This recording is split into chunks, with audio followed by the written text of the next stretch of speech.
We play and call it work.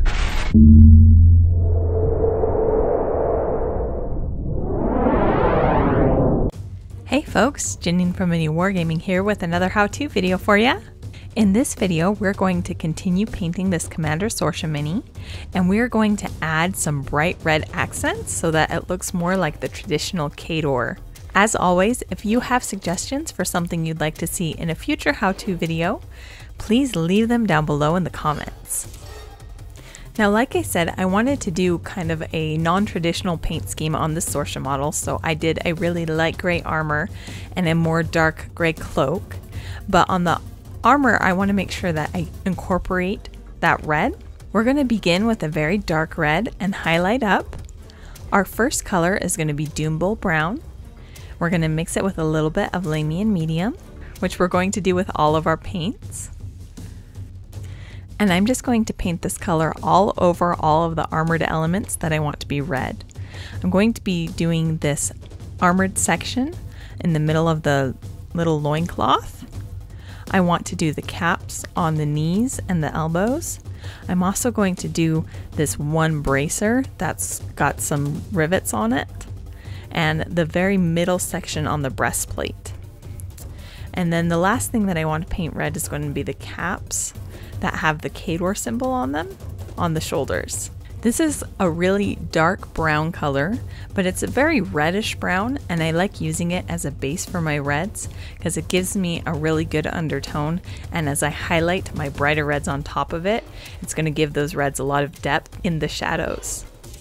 And since I'm painting this over my lighter armor color, it's going to go on very easily. I just want to make sure that I get a nice thin layer all the way around the armored elements without slopping over onto the areas that I've already completed. Our next color is going to be Mephiston Red, and I'm just going to lightly apply this over the Doombull Brown.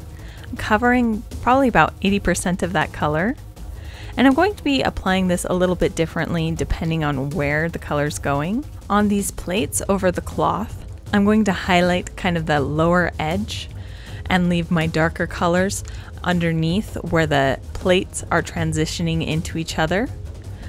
In this area in the middle of the breastplate, I'm going to kind of be highlighting the very center of that strip that goes down the breastplate so that it looks like it's brighter in the middle than it is on the sides. And then for the caps on the elbows and the knees, I'm going to be highlighting the tops of those in the areas where the light would be hitting it the most. And then on the bracer, I'm going to be highlighting in the middle, paying special attention to make sure that I get that color in the area between the rivets and leaving a little bit more darkness on the area that surrounds the rivets. After the Mephiston Red, I'm going to use the color Evil Sun Scarlet. Where the Mephiston Red tinted this armor so that it seemed like it was more of a pure red instead of a brown red, this Evil Sun Scarlet is going to begin really brightening the color. I'm applying it in the same areas, I'm just painting slightly less of the armor, and I'm going to be painting over probably about 60% of the Mephiston Red, building that brightness towards the areas that I really want to stand out. This is a pretty straightforward step. There are a few things that I need to keep in mind, especially when I'm painting these overlapping plates over the cloth, and that is simply to make sure that I'm painting around the rivets and I'm not letting the rivets catch my brush as I'm painting so that the paint goes on streaky in any way. I just need to be mindful that those little bumps are there and make sure that I paint around them. After Evil Sun Scarlet, we're going to do a final red highlight using Wild Rider Red. And this is a really bright red. It's almost got a little bit of orange to it. And so we're going to use this just as a line highlight. In the middle of the chest plate, there's an area at the very top where the two sections meet together. We want to add a small line to that middle area. We want to highlight the top of the knees as well as the edges of the caps on the shoulders. And then we want to highlight this bracer all the way around and add a final line highlight to the edges of that. And then we're going to highlight the very bottom of each of these plates over the cloth. Now that we're done with the red, We want to add a little bit of shadow and pick out all of the rivets on the armor. So we're going to take a little bit of Nuln Oil, and we're just going to gently apply a little bit of this in all of the gaps of the armor and all of the areas where these plates transition into the next one.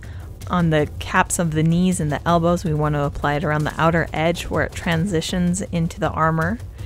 And then we also want to apply this around all of the rivets.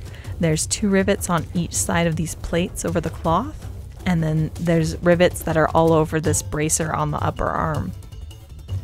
We're just going to apply this over the top of those rivets so that we get a slightly darker outer ring on the outside, which is going to make them really stand out when we apply the silver over the top.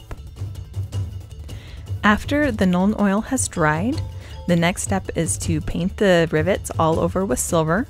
We're going to use the color Lead Belcher, and we're just going to gently dab this on the rivets. We want to make sure that we paint the whole rivet without glopping over onto the armor at all.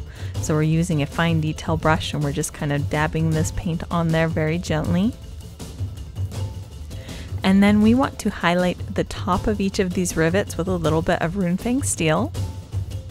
Because these rivets are so small, we don't have a lot of area to go through a full metallic shading, and so we're just using this really bright silver color to catch the very top of each of the round rivets and make it seem like it's catching the sun a little bit.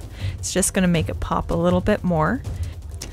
Alright, and after that final highlight with Runefang Steel, the red accent colors on this armor are complete. Thank you so much for watching.